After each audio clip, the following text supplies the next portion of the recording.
نبی علیہ السلام نا د یوم الاثنین د سلورمی د پیر درځي سوموار درځي د روزي تاسو شو چې د دې څومره فضیلت ده او دانی ول غواړي او کنا فقال نبی علیہ السلام فرمایل ذلك يوم ولدت فيه وبعثت فيه وانزل علي فيه دا خدا سرز دا چې زپدې کې پیدا شیم او زپدې کې پیغمبر شیم او ما باندې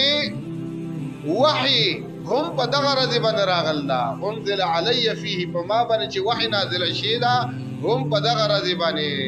د سوموار رضوا نو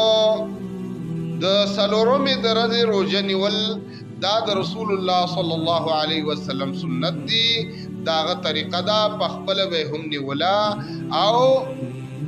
الله تعالی د نعمت شکر ادا کو چې په دې ورځ باندې زه پیدا شم په دې ورځ باندې زه پیغمبر شم په دې ورځ باندې ما ته وحی شروع شوی دا نو څوک چې د نبی علیہ السلام په پیدایش باندې خوشحالي کوي نو بیا شرعي خوشحالي پکار ده خوشحالي خو هر مسلمان باندې لازمه ده دغه پیدایش لیکن دانا چې په کال کې کوم ورځ باندې هغه پیدا شي باغ ورځ به ته خوشحالي کوي نه دا په هر وخت کې باغې باندې خوشاله